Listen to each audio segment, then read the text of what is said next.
বলরাম পাল ছেলের বিবাহের সময় যখন মহেশ আকুলির নিকট 11.5 গন্ডা টাকা কর্জ লইয়াছিল, তখন একবারও ভাবে নাই এই টাকার জন্য একদিন তার ঘর ভিটা নিলাম হইয়া যাইবে। কিন্তু 3 বৎসরেও যখন সে সুদের 1 পয়সাও দিতে পারিল না, তখন মহেশ আকুলি তামাদির ভয়ে অগত্যা সুদের সুদ হিসাব করিয়া 121 টাকার দাবিতে নালিশ রুজু করিয়া দিলেন এবং মায় খরচা 132 টাকার ডিক্রি পাইয়া বলরামের স্থাবর অস্থাবর সম্পত্তি ক্রোক করিলেন। বলরাম আসল লইয়া অব্যাহতি দিবার জন্য কাঁদা কাটা করিতে লাগিল।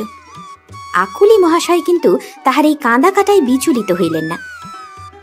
তিনি তমসুকের মুসাবিদাটা দেখাইয়া দিয়া বলিলেন, বুড়া হয়ে সত্যের আলাপ করো না পালের পো, তুমি নিজেই লিখে দিয়েছিলে, দেখো 1 বৎসরের মধ্যে এই টাকা মায়ের সুদ শোধ দিতে না পারিলে বৎসরান্তে ইহার সুদ আসল মধ্যে গণ্য হইবে এবং যাবৎ টাকা শোধ দিতে না পারি তাবৎ এই হারে টাকা প্রতি অর্ধ আনা সুদ চলিতে থাকিবে। এখন নিজের কথার নিজে খেলাপ করো না। মহাভারতে লেখা আছে, সত্যের উপরেই এই জগৎ প্রতিষ্ঠিত। মূর্খ বলরাম মহাভারতের কথার উপর কথা কহিতে পারিল না এবং সত্যের অপলাপ করিতেও সাহসী হইল না। সে ক্ষুণ্ণ মনে প্রত্যাবর্তন করিল। সত্যের অপলাপ করিতে গিয়াছিল বলিয়া বোধহয় মনে মনে একটু দুঃখও অনুভব করিল। বুড়া হইলেও বলরামের বয়স এত বেশি হয় নাই যাহাতে নিজের ঘর ভিটার উপর তাহার স্বাভাবিক আকর্ষণ ছিন্ন হইতে পারে। কিন্তু বয়সের গুণে যাহা হয় নাই, অবস্থার প্রভাবে তাহাই হইয়াছিল।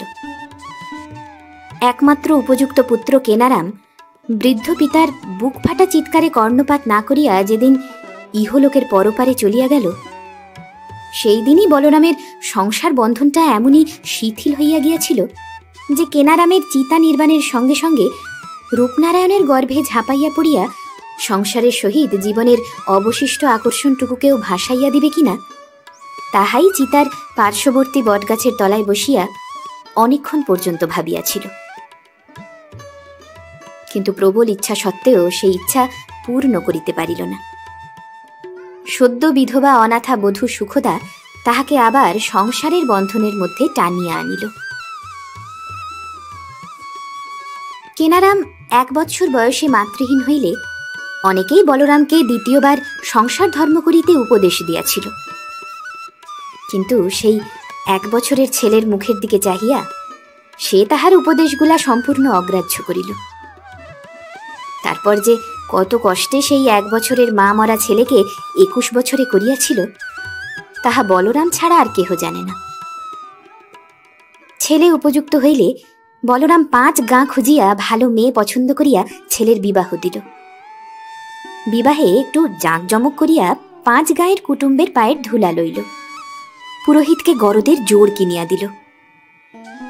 এই সকল ব্যয় নির্বাহ করিতে কেবল সঞ্চিত টাকায় কুলাইল না। মহেশ আকুলির নিকট তমসুক লিখিয়া দিয়া 11.5 গন্ডা টাকা লইল। টাকাটা লইবার সময় বলরাম একবারও ভাবে নাই যে এই কয় গন্ডা টাকার জন্য মহেশ আকুলি ঢোল বাজাইয়া তাহার সম্পত্তিতে ক্রোক দিবে। কেনারামের গতর বজায় থাকিলে 3 বিঘা জমির ধানে 1 বৎসরে সুদ আসল টাকা শোধ হইয়া যাইত। কিন্তু সে বৎসর ভাদ্রের শেষে রূপনারায়ণের ভাঙনে ফসলগুলা যখন ভাসিয়া গেল, তখনও বলরাম দমিল না। পুত্রের চিন্তিত ভাব লক্ষ্য করিয়া জোর গলায় তাহাকে আশ্বাস দিয়া বলিল, ভয় কি, না হয় আরো 1 বছরের সুদ দিতে হবে।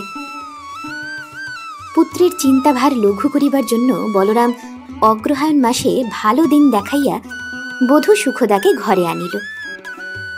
বধূকে আনিয়া 20 বৎসরের স্ত্রীভ্রষ্ট সংসারের মধ্যে যে লক্ষ্মীশ্রীর আবির্ভাব দেখিতে পাইল, তাহাতে বৃদ্ধ এত কষ্ট ও পরিশ্রম সার্থক বলিয়া মানিয়া লইল এবং সেই 13 বর্ষীয়া বালিকাকে আপনার মাতৃপদে অভিষিক্ত করিয়া সে যেন পুনরায় নিশ্চিন্ত বাল্যজীবনকে ফিরাইয়া আনিতে উদ্যত হইল। কিন্তু পরবৎসর আষাঢ় মাসের নূতন জলের সঙ্গে ম্যালেরিয়া আসিয়া এমনই জোরে চাপিয়া বসিল যে প্রবল ভূকম্পনে অট্টালিকার ন্যায় অনেক বড় বড় জোয়ানকেও শয্যা গ্রহণ করিতে হইল। তাহাদের সঙ্গে কেনারামও বিছানায় পড়িল। সুতরাং চাষ ভালো হইল না। বুড়া যতটা পারিল আবাদ করিল, বাকি জমি পড়িয়া রহিল। কেনারাম অসুস্থ অবস্থাতেই উঠিয়া চাষের কাজে লাগিতে উদ্যত হইয়াছিল, কিন্তু বলরাম তাহাকে নিবৃত্ত করিয়া বলিল, ফসল লক্ষ্মী, কিন্তু সে লক্ষ্মীকেও চাই না কিনু, তুই সেরে উঠলেই আমার সব হবে। কেনারাম কিন্তু সারিয়া উঠিতে পারিল না। ম্যালেরিয়ার সহচর প্লীহা আসিয়া উদরের অধিকাংশ ভাগ অধিকার করিল। বলরাম ধান বেচিয়া সুধা সিন্ধু ডিগুপ্তর বোতল আনিয়া ঘর পূর্ণ করিল, কিন্তু কেনারামের প্লীহার আয়তন কিছুমাত্র কমিল না। এইরূপে 1 বছর রোগভোগের পর অবশেষে একবার নিউমোনিয়া আসিয়া এমনই জোরে চাপিয়া ধরিল যে কেনারামের বাঁচিয়া উঠিবার এবং বলরামের তাহাকে বাঁচাইয়া তুলিবার সকল চেষ্টা ব্যর্থ করিয়া দিয়া মৃত্যু আপনার বিজয় ডঙ্কা বাজাইয়া দিল।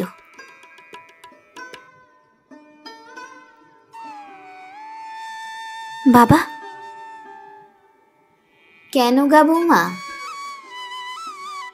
ঘর বাড়ি গেলে থাকবে কোথায়? চুলোয়। শ্বশুরের উগ্র কণ্ঠস্বরে চমকিত হইয়া সুখদা বিস্ময় বিস্ফারিত দৃষ্টিতে শ্বশুরের মুখের দিকে চাহিল। বলরাম উত্তেজিত কণ্ঠে বলিল, কেনা হতভাগা যাদের পথে বসিয়ে গেছে তাদের আবার থাকা থাকি কি বলতো? একটা দীর্ঘশ্বাসে সুখদার বুকটা কাঁপিয়া উঠিল। সে মাথা নিচু করিয়া নিরুত্তরে দাঁড়াইয়া রহিল। বলরাম ক্ষণকাল গম্ভীরভাবে বসিয়া থাকিয়া মুখ তুলিয়া ধীরে ধীরে বলিল, তুমি এক কাজ করো বৌমা, বাপের বাড়ি যাও। সুখদা নতমুখেই বলিল, তাই না হয় যাব, কিন্তু তুমি থাকবে কোথায়? বলরাম যেন অতিমাত্র বিস্ময়পূর্ণ কণ্ঠে বলিয়া উঠিল, আমি? কথাটা বলতে তোমার লজ্জা হলো না বৌমা? আমি থাকবো কোথায়? আমাকে কি আবার সংসারে থাকতে হয়? বৃদ্ধের স্বরটা জড়াইয়া আসিল। সুখদা বলিল, কিন্তু থাকতে তো হচ্ছে বাবা। বাষ্পজড়িত স্বরে যেন ক্রোধের একটু তীব্রতা আনিয়া বলরাম বলিল, থাকতে হচ্ছে সে শুধু তোমার তরে। কিনু ছোঁড়া তো শুধু চলে যায়নি, আমার পায়ে বেড়ি দিয়ে গেল। উফ, আমার 20 বছরের কষ্টের শোধ বেশ দিয়ে গিয়েছে। কি নিষ্ঠুর, নরকেও তার ঠাঁই হবে না। পরলোকগত স্বামীর উদ্দেশ্যে শ্বশুরের এই তীব্র অভিসম্পাদ সুখদার বড়ই কঠোর বোধ হইল।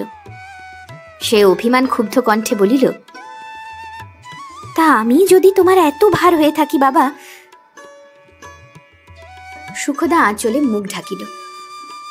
বলরাম মাথা নিচু করিয়া গভীর দীর্ঘ নিঃশ্বাস ত্যাগ করিল।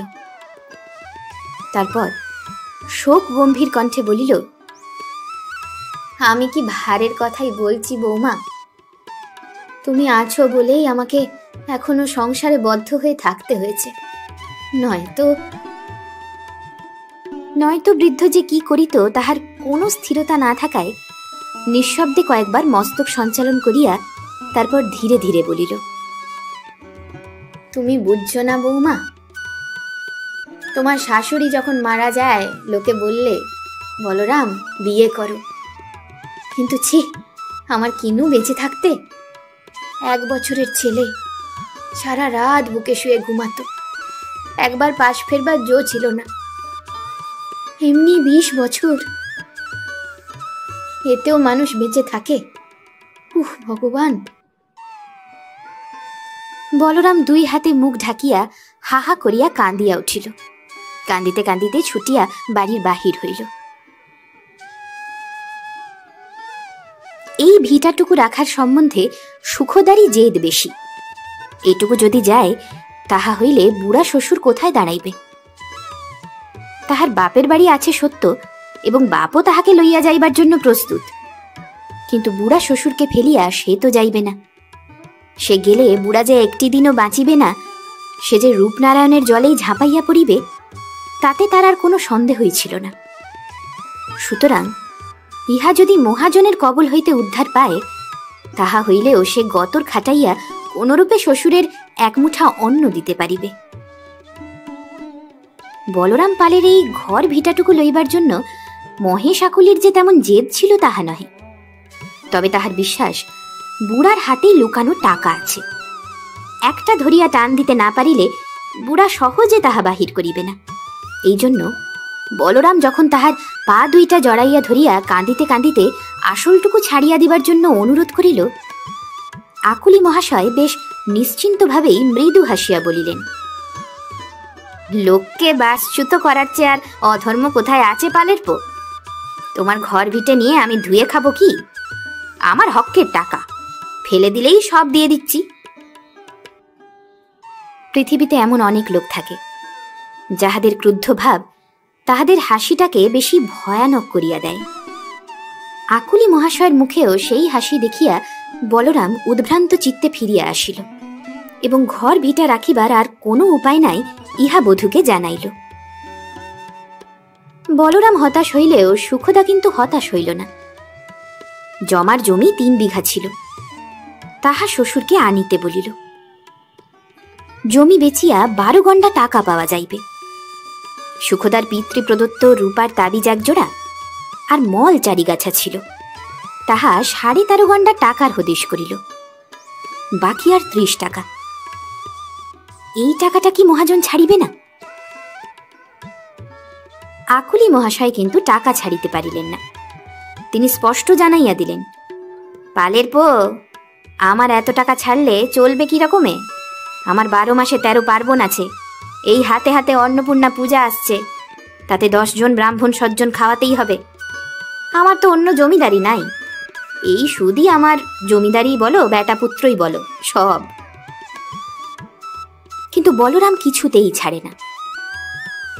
তখন আকুলি মহাশয় অনেক ভাবিয়া দাবির 132 টাকার মধ্যে খুচরা 8 আনা ছাড়িতে রাজি হইলেন এবং ওই 8 আনা ছাড়িয়া দেওয়ায় তাহাকে যে 2 দিনের বাজার খরচ কম করিতে হইবে তাহাও ভালো মতো প্রকাশ করিয়া দিলেন। বলরাম শুনিয়া অবাক হইল এবং হাতে না থাকায় ওই 8 আনা সমেত টাকাগুলা ব্রাহ্মণের মুখের উপর ফেলিয়া দিতে না পারিয়া সে যেন মনে মনে গুমরিয়া উঠিতে লাগিল। অবশেষে বাধ্য হইয়া সংগৃহীত টাকা সমেত তাহাকে প্রত্যাবর্তন করিতে হইল। সুখদা তখন শ্রীদাম মাইতির মাকে ধরিল। শ্রীদামের অবস্থা একটু সচ্ছল হইলেও মহাজনী করিবার মতো অবস্থা তাহার ছিল না। তথাপি সে ধান বেচিয়া টাকাটা দিল। বলরাম টাকা লইয়া আকুলি মহাশয়ের নিকট উপস্থিত হইল। আকুলি মহাশয় টাকাগুলি গনিয়া ও নগদ টাকা বেশ করিয়া বাজাইয়া লইয়া বলরামকে জিজ্ঞাসা করিলেন, বাকি টাকাটা কোথায় পেলে হে পালের পো? বলরাম বলিল, আগে ছিদাম ধার দিয়েছে। ছিদাম মাইতি? ছিদামও মহাজনী কারবার করছে নাকি? আগে না, বৌমার কাঁদা কাটায় দিয়েছে। ঈষৎ হাসিয়া আকুলি বলিলেন, বেশ, সুদ কত? সুদ নেবে না। বিস্ময়ে চমকিত হইয়া আকুলি বলিলেন, সুদ নেবে না? বলরাম বলিল, ও বলে সুদ খাওয়া মহাপাপ। আকুলি মহাশয় হো হো শব্দে হাসিয়া উঠিলেন। হাসিতে হাসিতে বলিলেন, বটে জগা মাইতি, যে চিরকাল 5 ধরে মজুর খেটে মরে গেল তার ছেলেই ছিদাম মাইতি। সে হলো ধার্মিক, সুদ খাওয়া মহাপাপ। অধার্মিক হয়ে গেলাম যে শুধু আমি?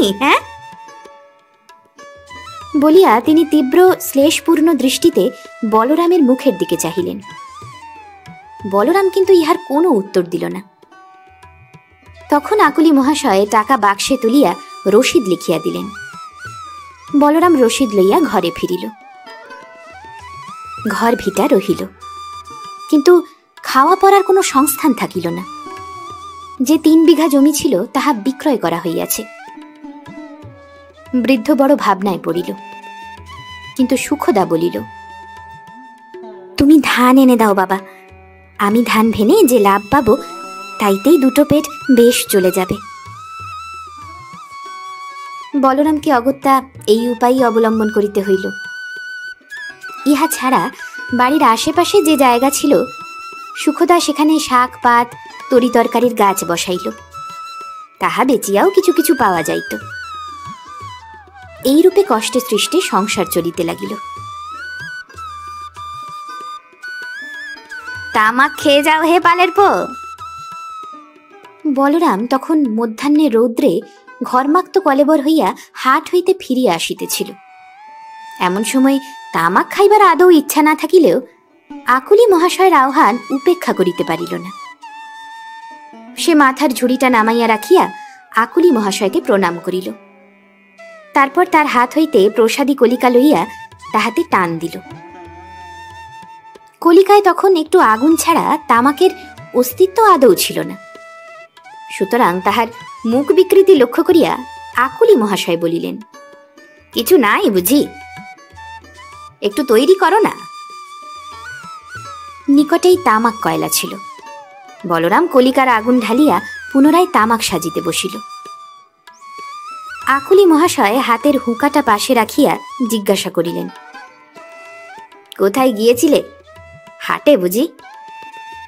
বলরাম ঘাড় নাড়িয়া উত্তর দিল, আজ্ঞে। কি নিয়ে গিয়েছিলে? এই 4টি শাক আর 2 কুমড়ো। কত হলো?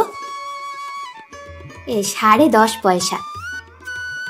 একটু চুপ করিয়া থাকিয়া আকুলি মহাশয় বলিলেন, এই পয়সায় দুজনের চলে? কয়লায় ফুঁ দিতে দিতে বলরাম বলিল, একরকমে চালিয়ে দিতে হয়। বিস্ময়ের ভাব দেখাইয়া আকুলি মহাশয় বলিলেন, বলো কি হে, 1 সের চালের দামই তো পয়সা। তারপর বলরাম বলিল, চালের দাম ডালের দাম নে বাবা ঠাকুর, সব জানে বৌমা। তাহলে বউটি সংসার চালায়? তা বই কি, বউটিকে তো লক্ষ্মী বলতে হয় তাহলে। বলরাম একবার মস্তক সঞ্চালন করিয়া গর্বকণ্ঠে বলিল, সে কথা আবার 2 বার বলতে? কালের বাজারে এমনটি তো দেখাই যায় না। আকুলি মহাশয় বলিলেন, ভাগ্যে বউ ছিল তোমার, নইলে। বলরাম বলিল, তা নইলে কবে হাড়ে দুব্ব গজায়। বটে। কথার সঙ্গে সঙ্গে যে তাহার ওষ্ঠপ্রান্তে হাস্যরেখা দেখা দিল, তাহা বলরাম লক্ষ্য করিল না। সে কলিকায় 2টা টান দিয়া সেটা আকুলি মহাশয়ের হাতে দিল। আকুলিও 2 টান দিয়া গম্ভীরভাবে মস্তক সঞ্চালন করিয়া বলিলেন, তাই তো বলি, 1 পয়সা আয় নেই, অথচ সংসার কিসে? তোমার যে উপযুক্ত বউ আছে সেটা তো খেয়ালেই ছিল না। বেশ বেশ। শেষের প্রশংসাসূচক বেশ কথাটা এমনই জোর দিয়া উচ্চারিত হইল যে তাহাতে বলরাম চমকিয়া উঠিল। সে আর আকুলি মহাশয়ের দিকে চাহিতে পারিল না। তাড়াতাড়ি তুলিয়া লইয়া দ্রুত পদে প্রস্থান করিল। আকুলি বসিয়া গম্ভীরভাবে তামাক টানিতে লাগিলেন। বলরাম ঘরে পৌঁছিয়া ঝুড়িটা দাওয়ায় আছড়াইয়া ফেলিয়া মাথা ধরিয়া বসিয়া পড়িল। দাওয়ারই একপাশে সুখদা রাঁধিতেছিল। এমন অবসন্নভাবে বসিতে থাকিতে দেখিয়া সে তার কাছে ছুটিয়া আসিল এবং ব্যগ্রভাবে ডাকিল, বাবা। বলরাম মাথা তুলিয়া তীব্র দৃষ্টিতে বধূর মুখের দিকে চাহিল। রোষ ক্ষুব্ধ কণ্ঠে বলিল, বাবা, আমার দরদি। সুখদা বিস্ময়ে অবাক হইয়া দাঁড়াইয়া রহিল। বলরাম কিয়ৎক্ষণ চুপ করিয়া থাকিয়া একটা দীর্ঘ নিঃশ্বাস ছাড়িয়া বলিল, আচ্ছা বৌমা, আমারই না হয় কোনো চুলোয় ঠাঁই নাই, কিন্তু তোমার তো আছে। তোমার বাপের গোলা ভরা ধান, সেখানে গেলে কি 1 মুঠো খেতে পাও না? অথচ একবেলা এক সন্ধে আধ পেটা খেয়ে এখানে কেন পড়ে আছো বলো তো? সুখদা কি একটা উত্তর দিতে যাইতেছিল, কিন্তু তাহার পূর্বেই বলরাম মাথা নাড়িয়া উত্তেজিত কণ্ঠে বলিল, তুমি বলবে আমার তরেই পড়ে আছো, কিন্তু আমি কি তোমায় থাকতে বলেছি? না, আমি কাউকে থাকতে বলি না। যখন নিজের ছেলে এইভাবে ছেড়ে পালালো, তখন পরের মেয়ে তুমি তুমি থেকে আমার কি করবে? না, আমি কাউকে চাই না। তাহার স্বরে ক্রোধের তীব্রতা থাকিলেও চোখ দুইটা এমনই জলে ভরিয়া আসিয়াছিল যে বলরাম তাহা গোপন করিবার জন্য তাড়াতাড়ি মাথা নিচু করিয়া বসিল। খানিক এইভাবে থাকিয়া যখন মাথা তুলিল, তখন দেখিল সুখদার চোখ দিয়া ঝরঝর করিয়া জল গড়াইতেছে। বলরাম তাড়াতাড়ি চোখ মুছিয়া গাঢ় স্বরে বলিল, এই দেখো, মেয়ে মানুষ কিনা এক কথায় কেঁদে ফেললে। ভালো বাছা, আমি কি তোমাকে কিছু বলেছি? আমি বলছি, ভগবান যাকে মেরেছে। না, আর বেশি কথায় কাজ নেই, তেলের বাটিটা দাও। তেল মাখিতে মাখিতে বলরাম রন্ধন নিরতা বধূর দিকে চাহিয়া অপেক্ষাকৃত কোমল স্বরে বলিল, আমি মনে করছি কি বৌমা, আর এসব ভালো লাগে না। এই বয়সে ঝাঁকা মাথায় হাটে যাওয়া আর কি ভালো দেখায়? তুমি দিন কতক বাপের বাড়ি গিয়ে থাকো, আমি একবার ঘুরে ফিরে আসি। সুখদা বলিল, আচ্ছা, সে যুক্তি পরে হবে, এখন ডুবটা দিয়ে এসো, বেলা কি আর আছে? হাসিতে হাসিতে বলরাম বলিল, বেলা এখনো অনেক বেলা আছে বৌমা, সন্ধ্যার এখনো ঢের দেরি। ভালো কথা, এই নাও তোমার হাতের পয়সা। কাপড়ের খুঁট হইতে পয়সা খুলিয়া বলরাম বধূর হাতে দিল। সুখদা তাহা গণিতে গণিতে বলিল, 10.5 পয়সা? কুমড়ো দুটোর দামই তো 4 গন্ডা পয়সা হবে। বলরাম উঠিয়া দাঁড়াইয়া গামছাখানা কাঁধে ফেলিয়া বলিল, তুমি বললে 4 গন্ডা পয়সা, কিন্তু ঝাঁকা নামাতেই আকুলি ঠাকুর এসে বড় কুমড়োটা ধরলে। কি করি, বামুন, কাজেই 3 পয়সাতেই দিলুম। সুখদা বলিল, আর ছোটটা দিলে 2.5 পয়সার। হাসিতে হাসিতে বলরাম বলিল, ঠিক ধরেছে বৌমা, সেটা নিলে মদন চক্রবর্তী। যাক, ব্রাহ্মণ ভোজন তো হবে। তোমার গাছ পোঁতা সার্থক হলো বৌমা। বলিয়া সে হাসিতে হাসিতে ডুব দিতে গেল। সুখদা পয়সা কয়টা লইয়া নাড়াচাড়া করিতে লাগিল। রাধুর মা চাউলের 1 টাকা পাইবে, আজ তাহাকে অন্তত 8 আনা না দিলেই নয়। সুখদা 4 আনা সংগ্রহ করিয়াছিল, ভাবিয়াছিল বাকি 4 আনা কুমড়া 2টা হইতেই পাওয়া যাইবে, আর শাকের পয়সায় তেল লুনের খরচ চলিবে। কিন্তু শ্বশুর যে হাটে গিয়া ব্রাহ্মণ ভোজন করাইয়া আসিবে, তাহা তো সে জানিত না। এখন রাধুর মাকে কি বলিবে, তাহাই তাহার চিন্তার বিষয় হইল। খানিক রাত্রে একটা খসখস শব্দে ঘুম ভাঙিয়া গেলে বলরাম চাহিয়া দেখিল উঠানে একটা লোক। বলরাম উচ্চ কণ্ঠে ডাকিয়া বলিল, কে? লোকটা যেন একটু থতমত খাইয়া উত্তর দিল, আমি রাখাল, রাখাল আকুলি। মহেশ আকুলির ছেলে রাখালকে বলরাম চিনিত, এবং সে যে স্কুলের 4র্থ শ্রেণী হইতে অবসর লইয়া গ্রামের যাত্রা পার্টিতে যোগ দিয়া আবগারি বিভাগের আয় বৃদ্ধির চেষ্টায় ছিল, তাহাও তাহার অবিদিত ছিল না। বলরাম ধর্মর করিয়া উঠিয়া বসিল এবং রুক্ষস্বরে বলিল, এত রাত্রে এখানে কেন গা দাদা ঠাকুর? রাখাল বাঁ হাত দিয়া মাথা চুলকাইতে চুলকাইতে বলিল, না, এই এলাম।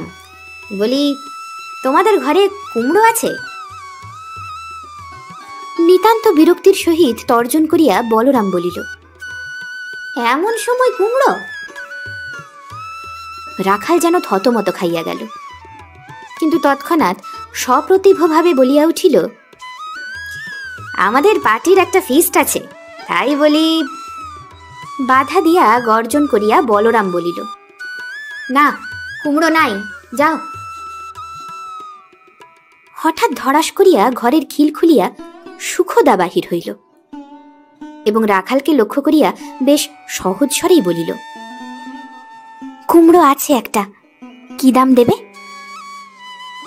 বৃদ্ধের তর্জন গর্জনের মধ্যে সহসা সুখদার আবির্ভাব দর্শনে রাখালের ভীতি চকিত মনটা যেন একটু প্রফুল্ল হইয়া উঠিল।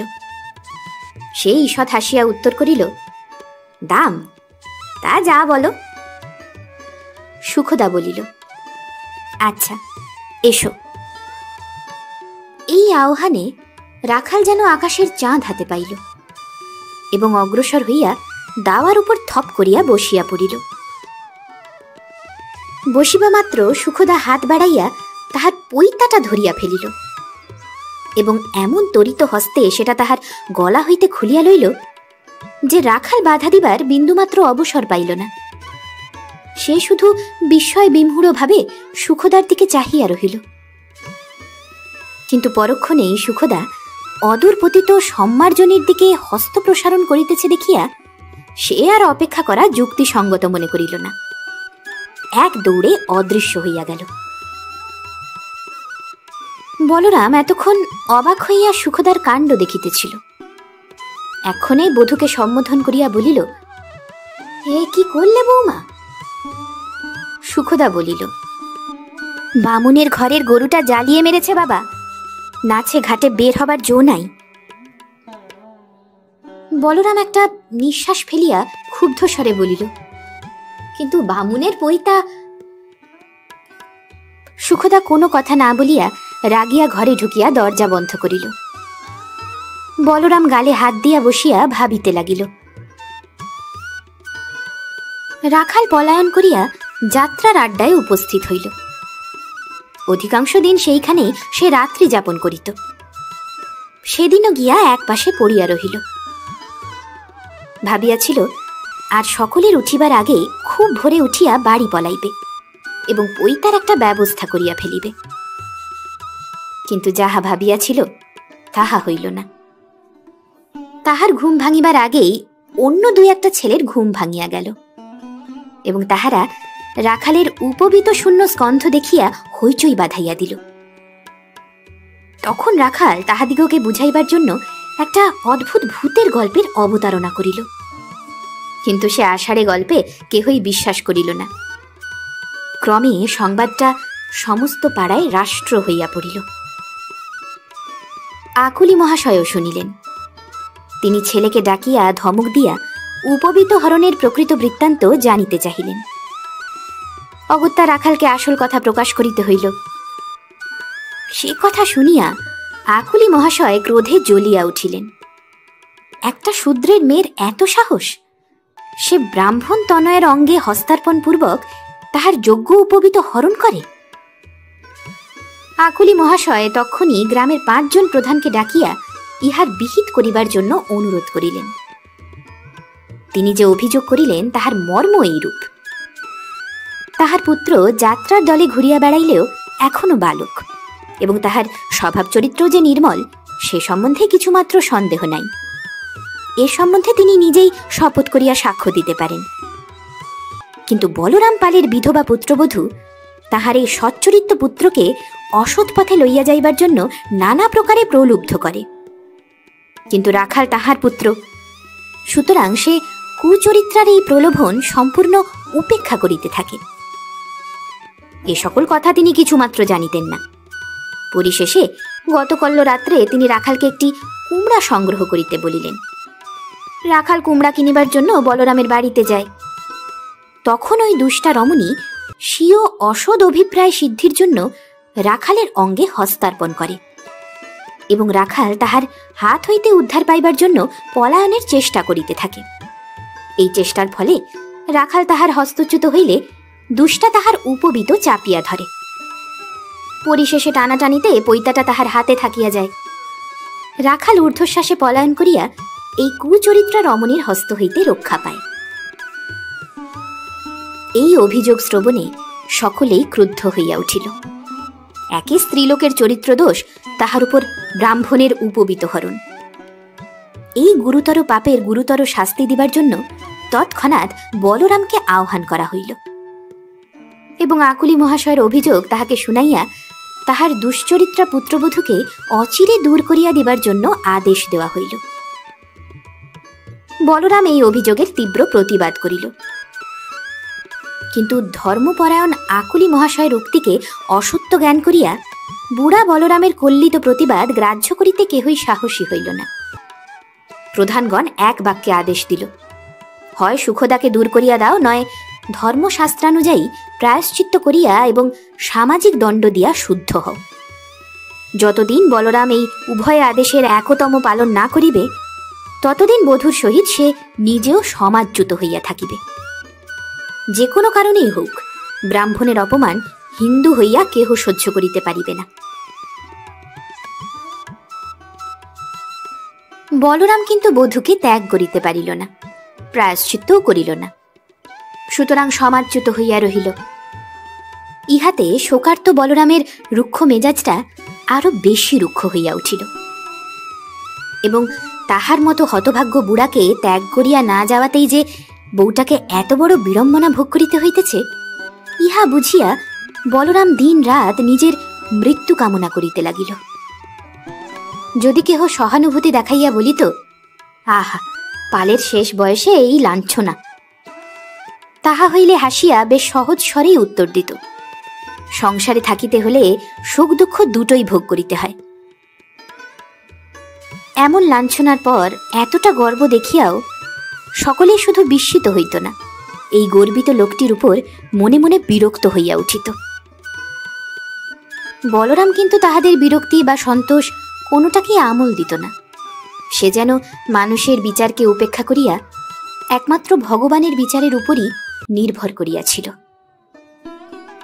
সুখদা যখন লক্ষ্মী আনিয়া পুরোহিতের অভাবে লক্ষ্মী প্রতিমার সম্মুখে বসিয়া থাকিত, তখন বলরাম ধৈর্যচ্যুত হইয়া পড়িয়া গ্রামের লোকগুলাকে গালাগালি দিত, বধূকে তিরস্কার করিত এবং শেষে ভগবানের বিচারের উপর দোষারোপ করিয়া লক্ষ্মীকে রূপনারায়ণের জলে ফেলিয়া দিতে চাহিত।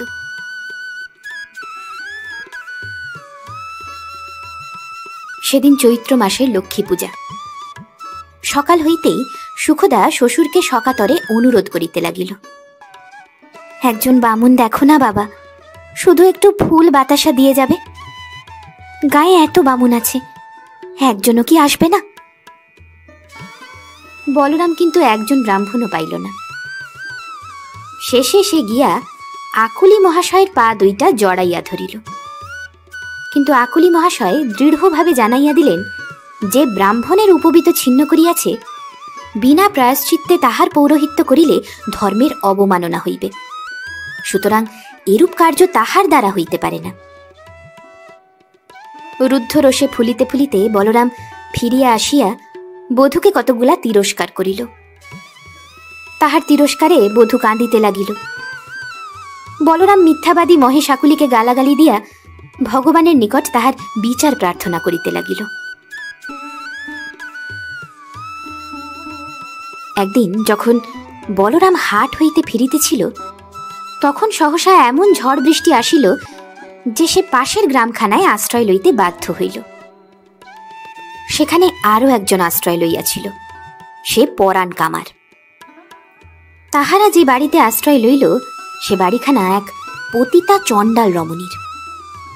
গ্রাম প্রান্তে সে গণিকা বৃত্তি দ্বারা জীবিকা নির্বাহ করিত। বিপদের সময় বলরাম সেই পতিতার ঘরের রোয়াকেই আশ্রয় লইতে ইতস্তত করিল না। বৃষ্টি অধিকক্ষণ স্থায়ী হইল না, কিন্তু এই অল্প সময়ের মধ্যেই পরাণ কামার বলরামকে এমন একটা জিনিস দেখাইল, যাহাতে বলরাম বিস্ময়ে স্তম্ভিত হইয়া গেল।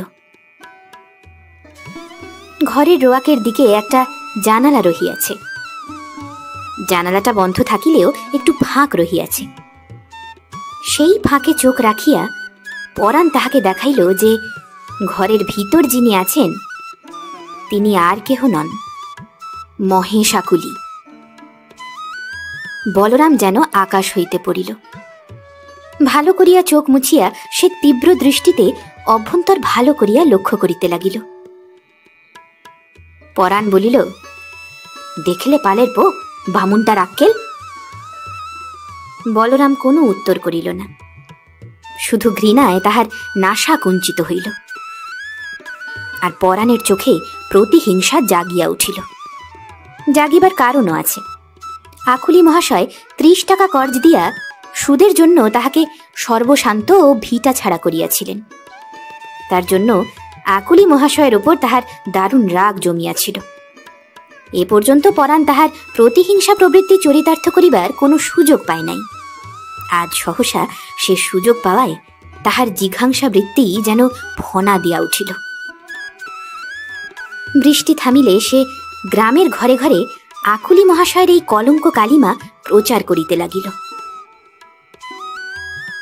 পিপাসু বাঘকে লোকে যে শুধু ভয় করে তাহা নহে, তাহারা তাহার রক্তপানের জন্য এমনই লালায়িত হইয়া থাকে যে সুযোগ পাইলেই তাহার উপর নির্দয়তার প্রতিষ্ঠা দেখাইতে কুণ্ঠিত হয় না।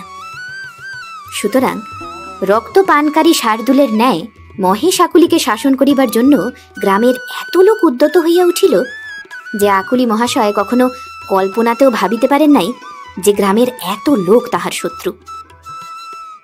গ্রামে ঘোর আন্দোলন চলিতে লাগিল। পরিশেষে সমাজ প্রধানগণ সমবেত হইয়া আকুলি মহাশয়ের বিচার আরম্ভ করিলেন।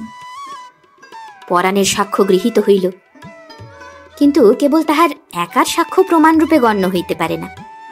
সুতরাং বলরাম পালকে দ্বিতীয় সাক্ষীরূপে উপস্থিত করা হইল। বলরামকে দেখিয়া আকুলি মহাশয়ের মুখ শুকাইয়া গেল। বৃদ্ধের নিকট যে কিছুমাত্র করুণা লাভের প্রত্যাশা নাই, সে আজ তাহাকে সমাজে লাঞ্ছিত করিয়া সকল অত্যাচার সকল লাঞ্ছনার প্রতিশোধ লইবে, ইহা বুঝিতে তাহার বিলম্ব হইল না।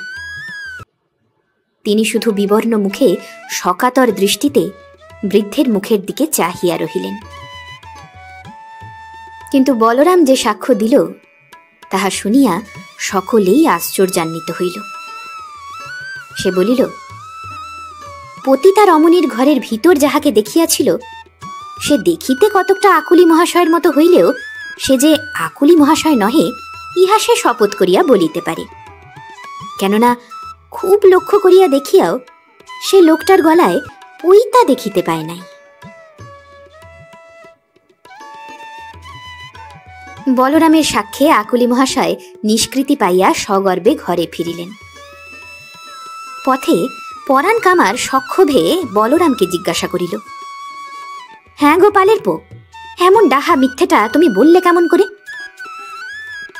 মৃদু হাসিয়া বলরাম উত্তর করিল,